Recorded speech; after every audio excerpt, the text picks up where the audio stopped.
दोस्तों मैं आप लोगों से एक बात पूछना चाहता हूं कि मुंबई के अंदर अगर कोई गुंडा है, कोई डॉन है और मुंबई में वो हर दुकानदार से, हर व्यापारी से हफ्ता वसूली करना चाहता है तो वो कैसे करेगा।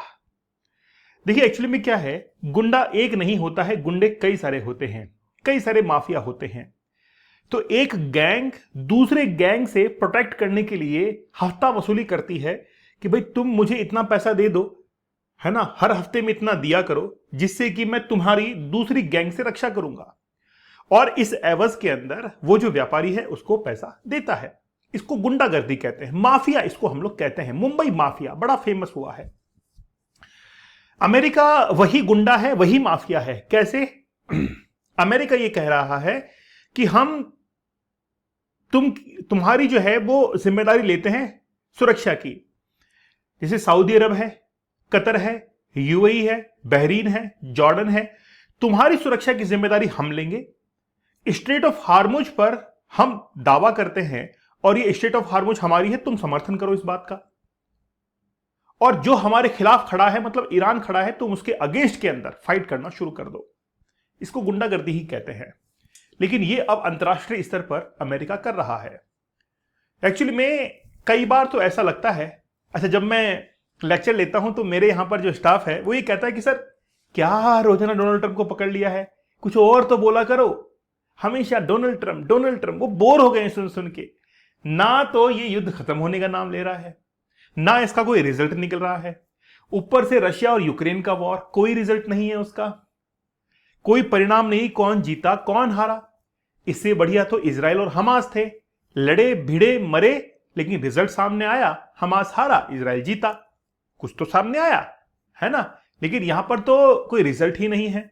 अमेरिका कहता है मैं अटैक कर दूंगा, लेकिन फिर भी वो अटैक नहीं करता है। ईरान कहता है कि मैं जो है अमेरिका को तबाह कर दूंगा, फिर वो कुछ नहीं करता है। कुछ तो हो, है ना, कुछ तो हो, लेकिन कुछ होने का नाम ही नहीं है। अब देखिए क्या किया है ट्रंप ने। ट्रंप ने कहा है कि हार्मुज पर हमारा कंट्रोल रहेगा। अब हार्मुज हमारी टेरिटरी है और इसके ऊपर हम ही टैक्स वसूल करेंगे, इसके ऊपर हम ही कंट्रोल करेंगे। इस तरीके से डोनाल्ड ट्रंप ने एक बयान के अंदर कहा है। एक्चुअली में ट्रंप पगला गया है। रिसेंटली कनाडा के ऊपर 50% टैरिफ लगा दिया है ना। कनाडा के ऊपर क्या किया है, 50% टैरिफ लगाया है और यह कहा है कि आगे आने वाले समय में हम कनाडा के ऊपर 100% टैरिफ लगाएंगे। मतलब किसी वस्तु की मूल्य अगर 100 रुपए है, कॉस्टिंग अगर 100 रुपीज है, उसकी कीमत बढ़कर अमेरिका के अंदर 200 रुपए हो जाएगी। तो कनाडा का वो सामान अमेरिका में नहीं बिक पाएगा, इसीलिए अमेरिकन मार्केट से कनाडा विड्रॉ कर जाएगा। यही चाहता है अमेरिका कि अमेरिका के लिए अमेरिकन्स के लिए अमेरिका फर्स्ट हो। ठीक है, चलिए बड़ा विस्तार से बात करेंगे। दोस्तों हमारा 50 डेज का हार्ड चैलेंज बड़ा जबरदस्त है। एक्चुअली में क्या है, मेरे पास में एक डिमांड जो है रेज हो रही है। बोला सर आपने 75 डेज का हार्ड चैलेंज करवाया, अच्छी बात है, 100 डेज का करवाया, अच्छी बात है, 50 डेज का भी करा दिया, 3 चैलेंज आपने करा दिए। साल के अंदर 235 दिन आप हमारे साथ में बने रहे हैं। साल में 365 दिन तो होते हैं, इसमें से आपने 235 दिन हमारे साथ में बिता लिए हैं लाइव सेशन लेके। तो आप सर एक काम हमारे लिए कर दो कि हमको कुछ सेशंस ऐसे दो जो कि बहुत पावरफुल हो, बहुत पावरफुल सेशंस हो, वो सेशंस हमको दे दो। मगर ठीक है यार, मैं आपके लिए काम करूंगा। जितनी भी टेक्निक्स मैंने पढ़ाई हैं, समझाई हैं, उनको सबको मैं एक जगह जो है एक बड़े सेशंस के अंदर मैं आपको दे दूंगा। बोलो आप लोग इस बात को समर्थन कर रहे हो तो इतना बड़ा सेशन आपको लेने की आवश्यकता नहीं पड़ेगी। देखिए स्ट्रेट ऑफ हार्मुज से जो भी जहाज गुजरते हैं वो कतर से, यूएई से, सऊदी अरेबिया से, कुवैत से, इराक से, हर जगह से तेल एलएनजी लेकर वो निकलते हैं दूसरे देशों के लिए। और ये सब के सब एक्सपोर्टर हैं, ना कि इंपोर्टर, ये सब एक्सपोर्टर हैं। ईरान जो कि सबसे बड़ी टेरिटरी यहां पर रखता है, इसीलिए अपना क्षेत्रफल अधिक रखने के कारण स्ट्रेट ऑफ हार्मुज पर कंट्रोल भी किसका रहता है, ईरान का। जब स्ट्रेट ऑफ हार्मुज बीचों बीच है ईरान के, ओमान के, ये जो आप टेरिटरी देख रहे हैं ये ओमान की टेरिटरी है। यहां पर यूनाइटेड अरब एमिरेट्स है, लेकिन इनका कंट्रोल क्यों नहीं है, क्योंकि ईरान इतनी लंबी बॉर्डर शेयर करता है। भाई ओमान इतना कंट्रोल कर लेगा, वो जहाज इसके आगे निकल कर आएगा तो ईरान वापस अटैक कर सकता है, यहां पर भी अटैक कर सकता है। तो इसका मतलब है कि यहां से लेकर इतना लंबा पैसेज जो है वो किसके पास में है, ईरान के पास में। यहां पर एक आइलैंड है, खर्ग आइलैंड, जिस पर ईरान का 90% जो पेट्रोल है वो प्रोडक्शन यहां से होता है, ठीक है, माइनिंग यहां से होती है। अब अमेरिका ये कहता है कि भाई ये जो एरिया है यहां से यहां तक का, इस एरिया को हमको दे दो, और ये हमारी टेरिटरी जो है हम लोग घोषित करते हैं। क्यों? पूरे विश्व के अंदर 20% जो ऑयल का और एलएनजी का एक्सपोर्ट होता है वो इसी रूट से होता है। सऊदी अरेबिया इतना अमीर बना कैसे? सऊदी अरेबिया को ये कहा गया कि तुम जितना भी तेल का व्यापार करोगे वो डॉलर्स के अंदर करोगे, और जब डॉलर्स के अंदर व्यापार करोगे तो दूसरे देश से डिमांड करोगे कि हमको डॉलर्स चाहिए। जैसे इंडिया सऊदी अरब से अगर ऑयल को इंपोर्ट करता है तो सऊदी अरेबिया अमेरिका को कहेगा कि हम ऑयल आपको तभी देंगे जब तुम डॉलर्स के अंदर पेमेंट करोगे। तो हम कहेंगे कि यार हम डॉलर कहां से लेके आए? तो ईरान कहेगा मुझे क्या पता, कहीं से भी लेके आओ, मुझे क्या पता इसका, डॉलर कहां से भी लेके आओ।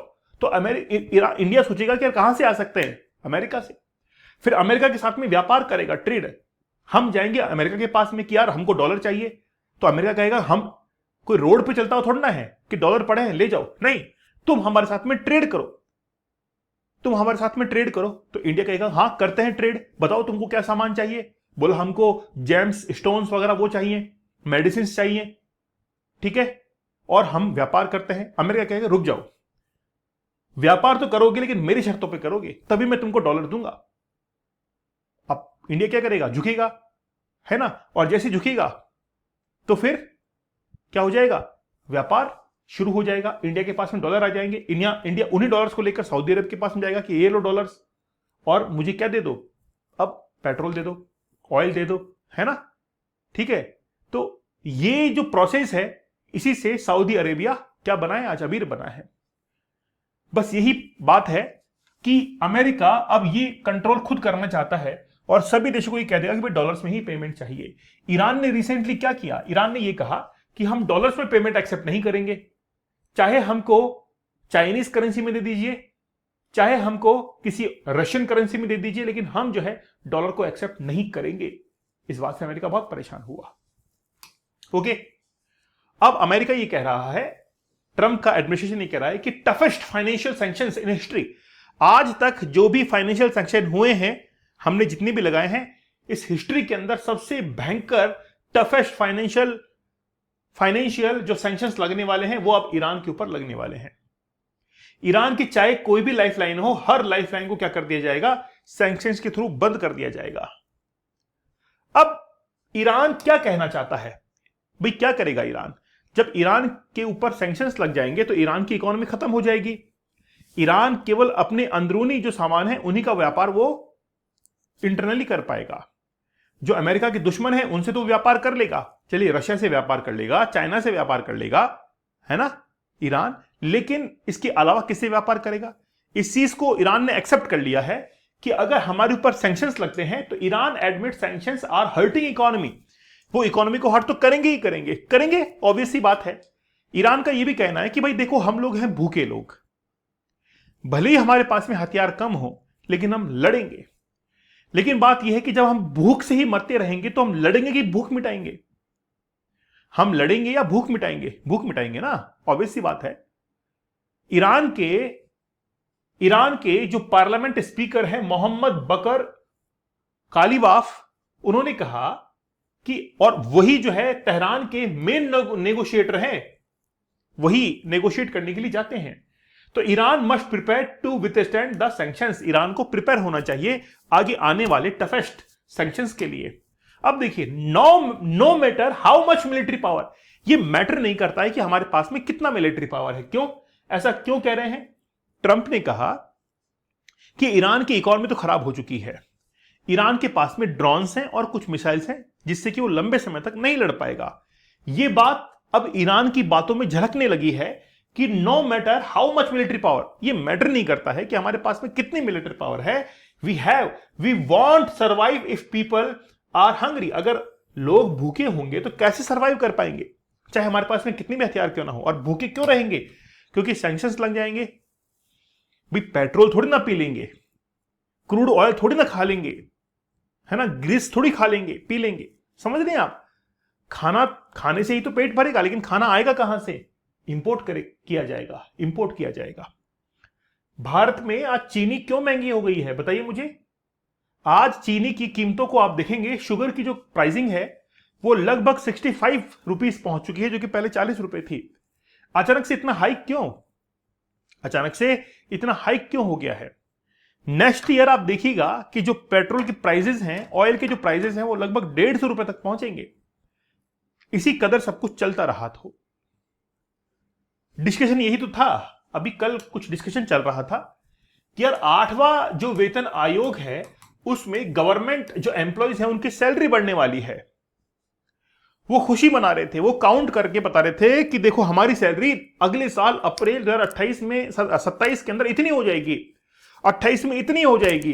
मैं कहा बहुत अच्छी बात है यार, बहुत खुश हो रहे हो, है ना, सैलरी बहुत बढ़ रही है। बोला हाँ यार सरकार के अंदर है, मस्त है। पैसा कहां से आएगा?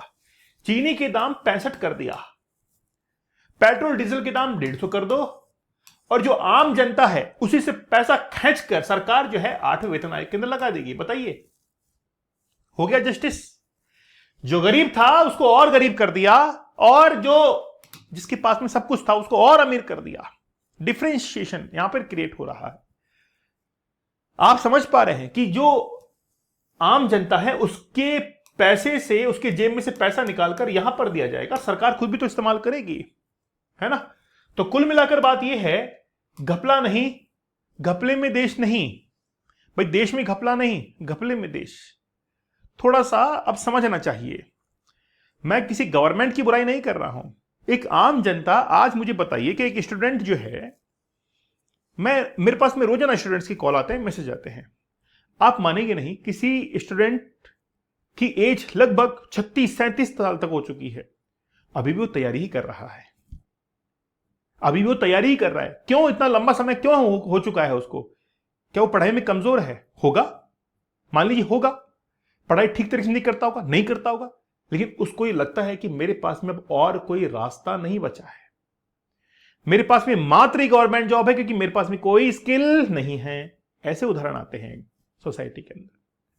लेकिन बात चलो छोड़ो कि हार्मुज पर कंट्रोल जो है को क्यों करना चाहते हैं, क्योंकि दुनिया का लगभग 20% तेल यहीं से एक्सपोर्ट होता है, और पूरी दुनिया के ऊपर एनर्जी कंट्रोल कर पाएगा अमेरिका।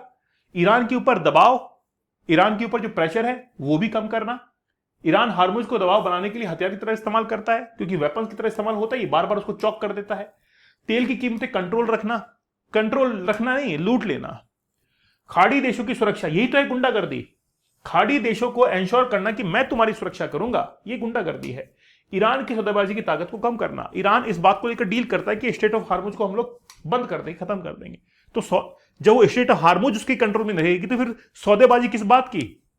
क्या करेगा ईरान? कुल मिलाकर बात यह है, 100 बातों की एक बात, हर कोई पैसा बनाना चाहता है, हर कोई पैसा बनाना चाहता है। अमेरिका पैसा बनाना चाहता है, उसको लगता है कि यार मुझे मेरी जो पूंजीवादी सोच है, उसी पूंजीवादी सोच को मैं जो है आगे बढ़ाऊंगा, मुझे तो पैसा कमाना है। वो बिजनेसमैन है यार, प्योर बिजनेसमैन। उसको केवल पैसों की गणित समझ में आती है, टैरिफ लगा दिया हटा दिया, टैक्स लगा दिया हटा दिया, ये समझ में उसको आता है, उसको समझ में आता है ना। वो पॉलिटिशियन कम बिजनेसमैन अच्छा है। 50 डेज का हार्ड चैलेंज, 75 डेज का हार्ड चैलेंज, 100 डेज का हार्ड चैलेंज बड़ा जबरदस्त है। बहुत मेहनत लगी है इन चैलेंज को कंप्लीट करने में। आप एक बार लेंगे, चैलेंज कंप्लीट करेंगे, तो वाकई में आपको लगेगा कि आपकी लाइफ चेंज होती चली जा रही है। समय लगता है ना यार, धीरे धीरे समय लगता है किसी चीज को बदलने के अंदर। दीपक इंदौर ऑफिशियल टेलीग्राम चैनल पर जरूर ज्वाइन कर लीजिएगा। तो मिलते हैं आप लोगों से नेक्स्ट सेशन के अंदर। तब तो धन्यवाद, थैंक यू।